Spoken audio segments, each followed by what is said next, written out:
Descartes, Meditations 1 to 2 synopsis of the following 6 meditations. In the first meditation, the reasons are given why we can doubt all things, especially material things, so long, that is, as, of course, we have no other foundations for the sciences than the ones which we have had up until now. Although the utility of so extensive a doubt is not readily apparent, nevertheless its greatest utility lies in freeing us of all prejudices, in preparing the easiest way for us to withdraw the mind from the senses, and finally, in making it impossible for us to doubt any further those things that we later discover to be true.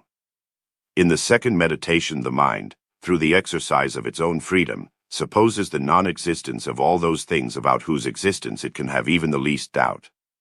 In so doing, the mind realizes that it is impossible for it not to exist during this time. This too is of the greatest utility, since by means of it the mind easily distinguishes what things belong to it, that is, to an intellectual nature, from what things belong to the body. But because some people will perhaps expect to see proofs for the immortality of the soul in this meditation, I think they should be put on notice here that I have attempted to write only what I have carefully demonstrated. Therefore, the only order I could follow was the one typically used by geometers, which is to lay out everything on which a given proposition depends, before concluding anything about it. But the first and principal prerequisite for knowing that the soul is immortal is that we form a concept of the soul that is as lucid as possible and utterly distinct from every concept of a body. This is what has been done here. Moreover, there is the additional requirement that we know that everything that we clearly and distinctly understand is true, in exactly the manner in which we understand it. However, this could not have been proven prior to the fourth meditation. Moreover, we must have a distinct concept of corporeal nature, and this is formulated partly in the second meditation itself, and partly in the fifth and sixth meditations. From all this one ought to conclude that all the things we clearly and distinctly conceive as different substances truly are substances that are really distinct from one another. This, for example, is how mind and body are conceived. This conclusion is arrived at in the sixth meditation. This same conclusion is also confirmed in this meditation in virtue of the fact that we cannot understand a body to be anything but divisible, whereas we cannot understand the mind to be anything but indivisible. For we cannot conceive of half a mind, as we do for anybody whatever, no matter how small. From this we are prompted to acknowledge that the natures of mind and body not only are different from one another, but even, in a manner of speaking, are contraries of one another. However, I have not written any further on the matter in this work, both because these considerations suffice for showing that the annihilation of the mind does not follow from the decaying of the body, and thus these considerations suffice for giving mortals hope in an afterlife, and also because the premises from which the immortality of the mind can be inferred depend upon an account of the whole of physics. First, we need to know that absolutely all substances, that is, things that must be created by God in order to exist, are by their very nature incorruptible, and can never cease to exist, unless, by the same God's denying his concurrence to them, they be reduced to nothingness. Second, we need to realize that body, taken in a general sense, is a substance and hence it too can never perish. But the human body, insofar as it differs from other bodies, is composed of merely a certain configuration of members, together with other accidents of the same sort. But the human mind is not likewise composed of any accidents, but is a pure substance. For even if all its accidents were changed, so that it understands different things, wills different things, senses different things, and so on, the mind itself does not on that score become something different. On the other hand, the human body does become something different, merely as a result of the fact that a change in the shape of some of its parts has taken place. It follows from these considerations that a body can very easily perish, whereas the mind by its nature is immortal. In the third meditation I have explained at sufficient length, it seems to me, my principal argument for proving the existence of God. Nevertheless, since my intent was to draw the minds of readers as far as possible from the senses, I had no desire to draw upon comparisons based upon corporeal things. Thus many obscurities may perhaps have remained, but these, I trust, will later be entirely removed in my replies to the objections. One such point of contention, among others, is the following: How can the idea that is in us of a supremely perfect being have so much objective reality that it can only come from a supremely perfect cause? This is illustrated in the replies by a comparison with a very perfect machine, the idea of which is in the mind of some craftsman. For, just as the objective ingeniousness of this idea ought to have some cause, say, the knowledge possessed by the craftsman or by someone else from whom he received this knowledge, so too, the idea of God which is in us must have God himself as its cause. In the fourth meditation it is proved that all that we clearly and distinctly perceive is true, and it is also explained what constitutes the nature of falsity. These things necessarily need to be known both to confirm what has preceded as well as to help readers understand what remains. But here one should meanwhile bear in mind that in that meditation there is no discussion whatsoever of sin, that is, the error committed in the pursuit of good and evil, but only the error that occurs in discriminating between what is true and what is false. Nor is there an examination of those matters pertaining to the faith or to the conduct of life, but merely of speculative truths known exclusively by the means of the light of nature. In the fifth meditation, in addition to an explanation of corporeal nature in general, the existence of God is also demonstrated by means of a new proof. But again several difficulties may arise here. However, these are resolved later in my replies to the objections. Finally, it is shown how it is true that the certainty of even geometrical demonstrations depends upon the knowledge of God. Finally, in the sixth meditation the understanding is distinguished from the imagination and the marks of this distinction are described.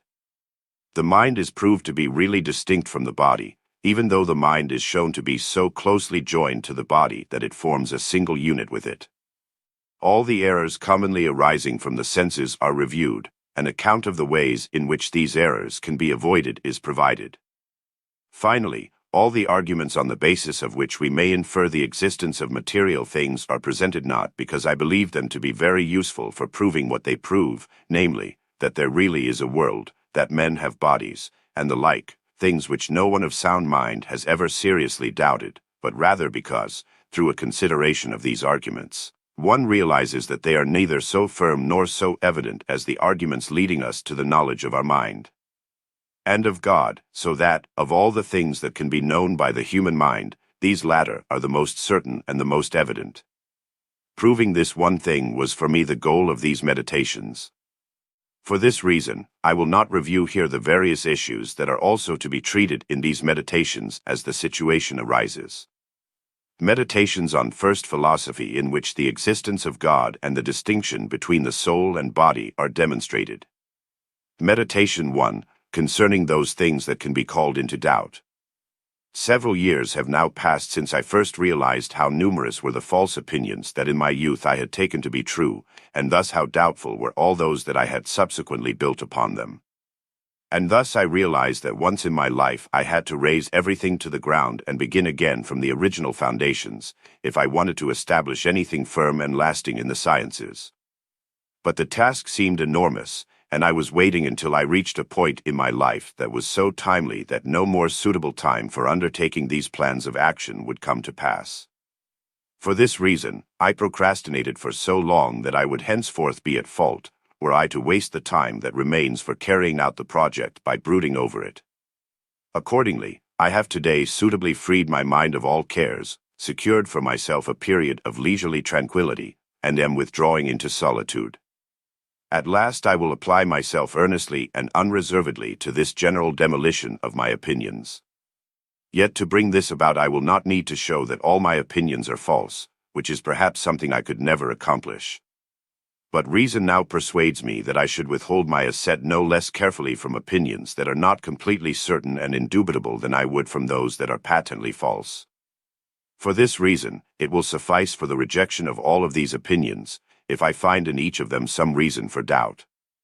Nor therefore need I survey each opinion individually, a task that would be endless. Rather, because undermining the foundations will cause whatever has been built upon them to crumble of its own accord, I will attack straightaway those principles which supported everything I once believed. Surely whatever I had admitted until now as most true I received either from the senses or through the senses. However, I have noticed that the senses are sometimes deceptive, and it is a mark of prudence never to place our complete trust in those who have deceived us even once. But perhaps, even though the senses do sometimes deceive us when it is a question of very small and distant things, still there are many other matters concerning which one simply cannot doubt, even though they are derived from the very same senses. For example, that I am sitting here next to the fire, wearing my winter dressing gown, that I am holding this sheet of paper in my hands, and the like. But on what grounds could one deny that these hands and this entire body are mine? Unless perhaps I were to liken myself to the insane, whose brains are impaired by such an unrelenting vapor of black bile that they steadfastly insist that they are kings when they are utter paupers, or that they are arrayed in purple robes when they are naked, or that they have heads made of clay, or that they are gourds, or that they are made of glass. But such people are mad, and I would appear no less mad were I to take their behavior as an example for myself. This would all be well and good, were I not a man who is accustomed to sleeping at night, and to experiencing in my dreams the very same things, or now and then even less plausible ones, as these insane people do when they are awake. How often does my evening slumber persuade me of such ordinary things as these, that I am here, clothed in my dressing gown, seated next to the fireplace when in fact I am lying undressed in bed. But right now my eyes are certainly wide awake when I gaze upon this sheet of paper. This head which I am shaking is not heavy with sleep. I extend this hand consciously and deliberately, and I feel it. Such things would not be so distinct for someone who is asleep. As if I did not recall having been deceived on other occasions even by similar thoughts in my dreams. As I consider these matters more carefully, I see so plainly that there are no definitive signs by which to distinguish being awake from being asleep. As a result, I am becoming quite dizzy, and this dizziness nearly convinces me that I am asleep. Let us assume then, for the sake of argument, that we are dreaming in that such particulars as these are not true, that we are opening our eyes, moving our head, and extending our hands. Perhaps we do not even have such hands, or any such body at all. Nevertheless, it surely must be admitted that the things seen during slumber are, as it were, like painted images, which could only have been produced in the likeness of true things, and that therefore at least these general things, eyes, head, hands, and the whole body are not imaginary things, but are true and exist. For indeed when painters themselves wish to represent sirens and satyrs by means of especially bizarre forms, they surely cannot assign to them utterly new natures. Rather, they simply fuse together the members of various animals. Or if perhaps they concoct something so utterly novel that nothing like it has ever been seen before, and thus is something utterly fictitious and false, yet certainly at the very least the colors from which they fashion it ought to be true. And by the same token, although even these general things, eyes, head, hands, and the like, could be imaginary, still one has to admit that at least certain other things that are even more simple and universal are true. It is from these components, as if from true colors, that all those images of things that are in our thought are fashioned, be they true or false. This class of things appears to include corporeal nature in general, together with its extension, the shape of extended things, their quantity, that is, their size and number, as well as the place where they exist, the time through which they endure, and the like. Thus it is not improper to conclude from this that physics, astronomy, medicine, and all the other disciplines that are dependent upon the consideration of composite things are doubtful, and that, on the other hand, arithmetic, geometry, and other such disciplines, which treat of nothing but the simplest and most general things and which are indifferent as to whether these things do or do not in fact exist, contain something certain and indubitable. For whether I am awake or asleep, 2 plus 3 make 5, and a square does not have more than 4 sides. It does not seem possible that such obvious truths should be subject to the suspicion of being false. Be that as it may, there is fixed in my mind a certain opinion of long standing, namely that there exists a God who is able to do anything and by whom I, such as I am, have been created. How do I know that he did not bring it about that there is no earth at all, no heavens, no extended thing, no shape, no size, no place, and yet bringing it about that all these things appear to me to exist precisely as they do now? Moreover, since I judge that others sometimes make mistakes in matters that they believe they know most perfectly, may I not, in like fashion, be deceived every time I add 2 and 3 or count the sides of a square, or perform an even simpler operation, if that can be imagined. But perhaps God has not willed that I be deceived in this way, for he is said to be supremely good. Nonetheless, if it were repugnant to his goodness to have created me such that I be deceived all the time, it would also seem foreign to that same goodness to permit me to be deceived even occasionally. But we cannot make this last assertion. Perhaps there are some who would rather deny so powerful a God than believe that everything else is uncertain. Let us not oppose them, rather, let us grant that everything said here about God is fictitious. Now they suppose that I came to be what I am either by fate, or by chance, or by a connected chain of events, or by some other way. But because deceived and being mistaken appear to be a certain imperfection, the less powerful they take the author of my origin to be, the more probable it will be that I am so imperfect that I am always deceived. I have nothing to say in response to these arguments. But eventually I am forced to admit that there is nothing among the things I once believed to be true which it is not permissible to doubt, and not out of frivolity or lack of forethought, but for valid and considered arguments. Thus, I must be no less careful to withhold assent henceforth even from these beliefs than I would from those that are patently false, if I wish to find anything certain. But it is not enough simply to have realized these things. I must take steps to keep myself mindful of them. For long-standing opinions keep returning, and, almost against my will, they take advantage of my credulity, as if it were bound over to them by long use and acclaims of intimacy. Nor will I ever get out of the habit of assenting to them and believing in them, so long as I take them to be exactly what they are, namely, in some respects doubtful, as has just now been shown, but nevertheless highly probable, so that it is much more consonant with reason to believe them than to deny them. Hence, it seems to me I would do well to deceive myself by turning my will in completely the opposite direction and pretend for a time that these opinions are wholly false and imaginary, until finally, as if with prejudices weighing down each side equally, no bad habit should turn my judgment any further from the correct perception of things. For indeed, I know that meanwhile there is no danger or error in following this procedure, and that it is impossible for me to indulge in too much distrust, since I am now concentrating only on knowledge, not on action. Accordingly, I will suppose not a supremely good God, the source of truth, but rather an evil genius, supremely powerful and clever, who has directed his entire effort at deceiving me. I will regard the heavens, the air, the earth, colors, shapes, sounds, and all external things as nothing but the bedeviling hoaxes of my dreams, with which he lays snares for my credulity. I will regard myself as not having hands, or eyes, or flesh, or blood, or any senses, but as nevertheless falsely believing that I possess all these things. I will remain resolute and steadfast in this meditation, and even if it is not within my power to know anything true, it certainly is within my power to take care resolutely to withhold my assent to what is false, lest this deceiver, however powerful, however clever he may be, have any effect on me.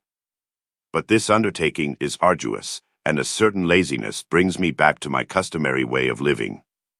I am not unlike a prisoner who enjoyed an imaginary freedom during his sleep, but, when he later begins to suspect that he is dreaming, fears being awakened and nonchalantly conspires with these pleasant illusions. In just the same way, I fall back of my own accord into my old opinions, and dread being awakened, lest the toilsome wakefulness which follows upon a peaceful rest must be spent thenceforward not in the light, but among the inextricable shadows of the difficulties now brought forward. Meditation 2, concerning the nature of the human mind, that it is better known than the body. Yesterday's meditation has thrown me into such doubts that I can no longer ignore them, yet I fail to see how they are to be resolved. It is as if I had suddenly fallen into a deep whirlpool. I am so tossed about that I can neither touch bottom with my foot, nor swim up to the top. Nevertheless, I will work my way up and will once again attempt the same path I entered upon yesterday. I will accomplish this by putting aside everything that admits of the least doubt, as if I had discovered it to be completely false. I will stay on this course until I know something certain, or, if nothing else, until I at least know for certain that nothing is certain. Archimedes sought but one firm and immovable point in order to move the entire earth from one place to another. Just so, Great things are also to be hoped for if I succeed in finding just one thing, however slight, that is certain and unshaken. Therefore, I suppose that everything I see is false. I believe that none of what my deceitful memory represents ever existed. I have no senses whatever. Body, shape, extension, movement, and place are all chimeras. What then will be true? Perhaps just the single fact that nothing is certain. But how do I know there is not something else, over and above all those things that I have just reviewed, concerning which there is not even the slightest occasion for doubt? Is there not some God, or by whatever name I might call him, who instills these very thoughts in me? But why would I think that, since I myself could perhaps be the author of these thoughts? Am I not then at least something? But I have already denied that I have any senses and any body. Still I hesitate, for what follows from this? Am I so tied to a body and to the senses that I cannot exist without them? But I have persuaded myself that there is absolutely nothing in the world, no sky, no earth, no minds, no bodies. Is it then the case that I too do not exist?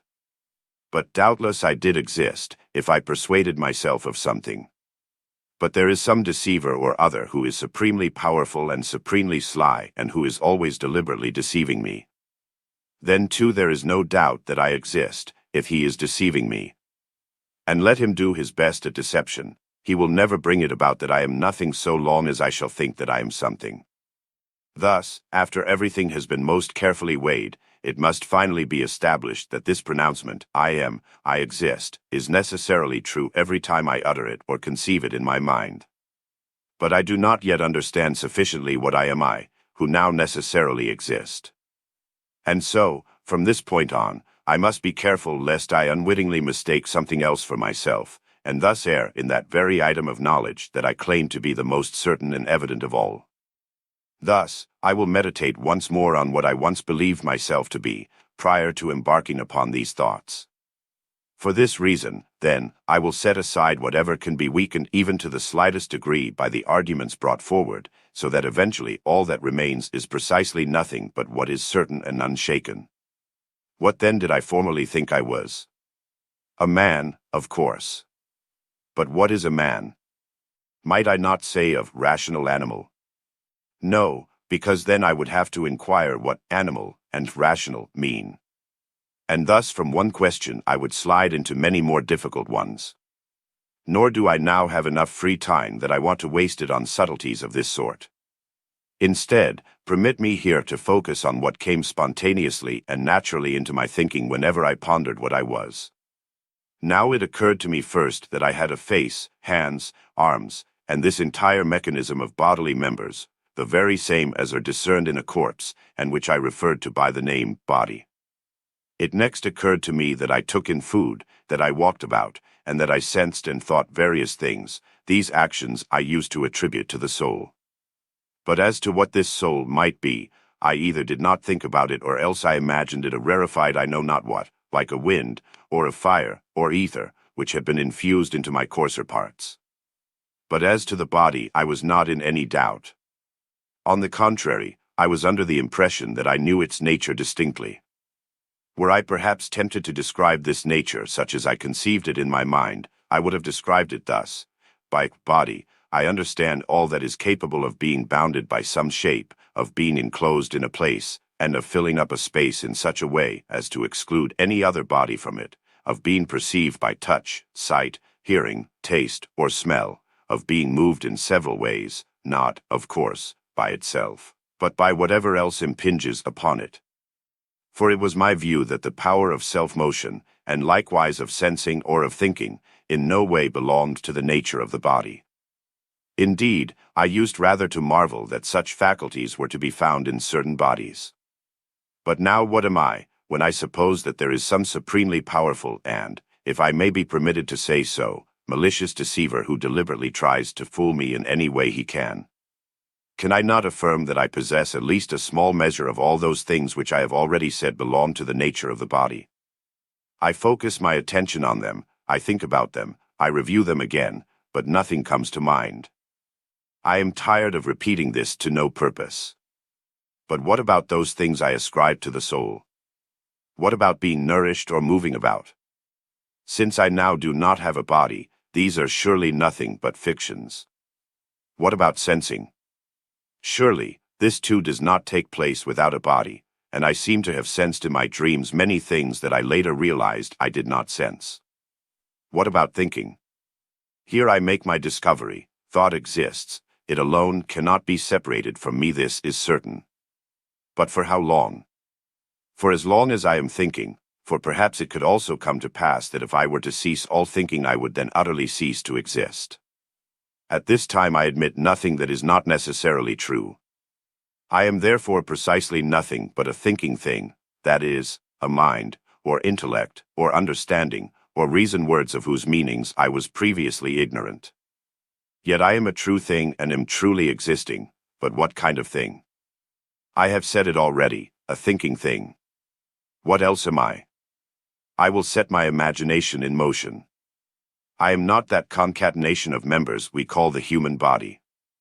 Neither am I even some subtle air infused into these members, nor a wind, nor a fire, nor a vapor, nor a breath, nor anything I devise for myself. For I have supposed these things to be nothing. The assumption still stands, yet nevertheless I am something.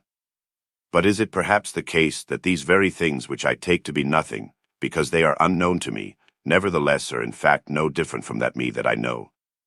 This I do not know, and I will not quarrel about it now. I can make a judgment only about things that are known to me. I know that I exist. I ask now, who is this I whom I know? Most certainly, in the strict sense, the knowledge of this I does not depend upon things whose existence I do not yet know. Therefore, it is not dependent upon any of those things that I simulate in my imagination. But this word, simulate, warns me of my error. For I would indeed be simulating were I to imagine that I was something, because imagining is merely the contemplating of the shape or image of a corporeal thing. But I now know with certainty that I am, and also that all these images and generally everything belonging to the nature of the body could turn out to be nothing but dreams. Once I have realized this, I would seem to be speaking no less foolishly were I to say, I will use my imagination in order to recognize more distinctly who I am, than were I to say, now I surely am awake, and I see something true, but since I do not yet see it clearly enough, I will deliberately fall asleep so that my dreams might represent it to me more truly and more clearly. Thus, I realize that none of what I can grasp by means of the imagination pertains to this knowledge that I have of myself. Moreover, I realize that I must be most diligent about withdrawing my mind from these things so that it can perceive its nature as distinctly as possible. But what, then, am I? A thing that thinks. What is that? A thing that doubts, understands, affirms, denies, wills, refuses, and that also imagines and senses. Indeed, it is no small matter if all of these things belong to me. But why should they not belong to me?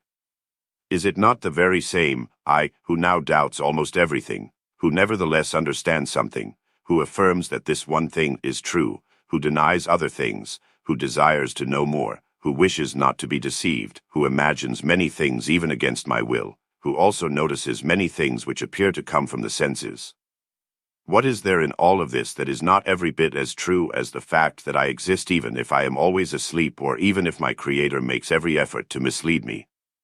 Which of these things is distinct from my thought? Which of them can be said to be separate from myself?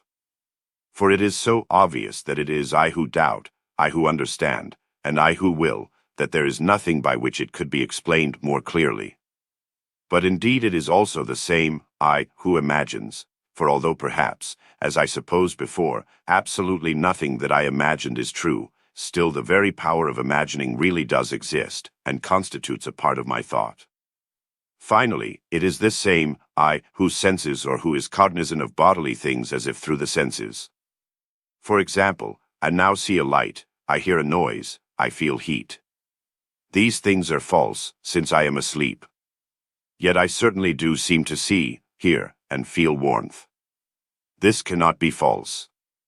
Properly speaking, this is what in me is called sensing. But this, precisely so taken, is nothing other than thinking. From these considerations I am beginning to know a little better what I am.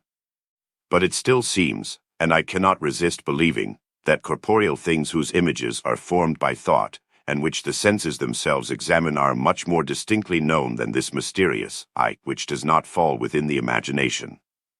And yet it would be strange indeed were I to grasp the very things I consider to be doubtful, unknown, and foreign to me more distinctly than what is true, what is known then, in short, myself. But I see what is happening. My mind loves to wander and does not yet permit itself to be restricted within the confines of truth. So be it then, let us just this once allow it completely free rein, so that, a little while later, when the time has come to pull in the reins, the mind may more readily permit itself to be controlled. Let us consider those things which are commonly believed to be the most distinctly grasped of all, namely the bodies we touch and see. Not bodies in general, mind you, for these general perceptions are apt to be somewhat more confused, but one body in particular. Let us take, for instance, this piece of wax. It has been taken quite recently from the honeycomb. It has not yet lost all the honey flavor. It retains some of the scent of the flowers from which it was collected. Its color, shape, and size are manifest. It is hard and cold. It is easy to touch. If you rap on it with your knuckle, it will emit a sound. In short, everything is present in it that appears needed to enable a body to be known as distinctly as possible. But notice that, as I am speaking, I am bringing it close to the fire. The remaining traces of the honey flavor are disappearing, the scent is vanishing, the color is changing, the original shape is disappearing. Its size is increasing, it is becoming liquid and hot, you can hardly touch it. And now, when you rap on it, it no longer emits any sound. Does the same wax still remain? I must confess that it does. No one denies it, no one thinks otherwise. So, what was there in the wax that was so distinctly grasped? Certainly, none of the aspects that I reached by means of the senses. For whatever came under the senses of taste, smell, sight, touch, or hearing has now changed, and yet the wax remains. Perhaps the wax was what I now think it is, namely that the wax itself never really was the sweetness of the honey, nor the fragrance of the flowers, nor the whiteness, nor the shape, nor the sound, but instead was a body that a short time ago manifested itself to me in these ways, and now does so in other ways. But just what precisely is this thing that I thus imagine? Let us focus our attention on this and see what remains after we have removed everything that does not belong to the wax, only that it is something extended, flexible, and mutable. But what is it to be flexible and mutable? Is it what my imagination shows it to be, namely, that this piece of wax can change from a round to a square shape, or from the latter to a triangular shape? Not at all, for I grasp that the wax is capable of innumerable changes of this sort, even though I am incapable of running through these innumerable changes by using my imagination. Therefore, this insight is not achieved by the faculty of imagination. What is it to be extended? Is this thing's extension also unknown? For it becomes greater in wax that is beginning to melt, greater in boiling wax, and greater still as the heat is increased. And I would not judge correctly what the wax is if I did not believe that it takes on an even greater variety of dimensions than I could ever grasp with the imagination. It remains then for me to concede that I do not grasp what this wax is through the imagination, rather, I perceive it through the mind alone. The point I am making refers to this particular piece of wax, for the case of wax in general is clearer still. But what is this piece of wax which is perceived only by the mind? Surely, it is the same piece of wax that I see, touch, and imagine. In short, it is the same piece of wax I took it to be from the very beginning. But I need to realize that the perception of the wax is neither a seeing, nor a touching, nor an imagining. Nor has it ever been, even though it previously seemed so, rather it is an inspection on the part of the mind alone. This inspection can be imperfect and confused, as it was before, or clear and distinct, as it is now, depending on how closely I pay attention to the things in which the piece of wax consists. But meanwhile I marvel at how prone my mind is to errors. For although I am considering these things within myself silently and without words, nevertheless I seize upon words themselves, and I am nearly deceived by the ways in which people commonly speak. For we say that we see the wax itself, if it is present, and not that we judge it to be present from its color or shape. Whence I might conclude straightway that I know the wax through the vision had by the eye, and not through an inspection on the part of the mind alone. But then were I perchance to look out my window and observe men crossing the square, I would ordinarily say I see the men themselves just as I say I see the wax. But what do I see aside from hats and clothes, which could conceal automata? Yet I judge them to be men. Thus, what I thought I had seen with my eyes, I actually grasped solely with the faculty of judgment, which is in my mind. But a person who seeks to know more than the common crowd ought to be ashamed of himself for looking for doubt in common ways of speaking. Let us then go forward, inquiring on when it was that I perceived more perfectly and evidently what the piece of wax was. Was it when I first saw it and believed I knew it by the external sense, or at least by the so-called common sense, that is, the power of imagination? Or do I have more perfect knowledge now, when I have diligently examined both what the wax is and how it is known? Surely, it is absurd to be in doubt about this matter. For what was there in my initial perception that was distinct? What was there that any animal seemed incapable of possessing? But indeed, when I distinguish the wax from its external forms, as if stripping it of its clothing, and look at the wax in its nakedness, then, even though there can be still an error in my judgment, nevertheless I cannot perceive it thus without a human mind. But what am I to say about this mind, that is, about myself? For as yet I admit nothing else to be in me over and above the mind. What, I ask, am I who seem to perceive this wax so distinctly? Do I not know myself not only much more truly and with greater certainty, but also much more distinctly and evidently? For if I judge that the wax exists from the fact that I see it, certainly from this same fact that I see the wax it follows much more evidently that I myself exist. For it could happen that what I see is not truly wax. It could happen that I have no eyes with which to see anything. But it is utterly impossible that, while I see or think I see, I do not now distinguish these two, I who think am not something. Likewise, if I judge that the wax exists from the fact that I touch it, the same outcome will again obtain, namely that I exist. If I judge that the wax exists from the fact that I imagine it, or for any other reason, plainly the same thing follows. But what I note regarding the wax applies to everything else that is external to me. Furthermore, if my perception of the wax seemed more distinct after it became known to me not only on account of sight or touch, but on account of many reasons, one has to admit how much more distinctly I am now known to myself. For there is not a single consideration that can aid in my perception of the wax or of any other body that fails to make even more manifest the nature of my mind. But there are still so many other things in the mind itself on the basis of which my knowledge of it can be rendered more distinct that it hardly seems worth enumerating those things which emanate to it from the body. But lo and behold, I have returned on my own to where I wanted to be.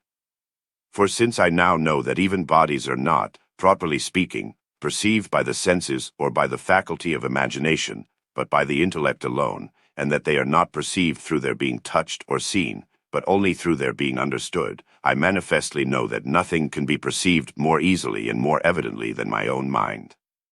But since the tendency to hang on to long-held beliefs cannot be put aside so quickly, I want to stop here, so that by the length of my meditation this new knowledge may be more deeply impressed upon my memory.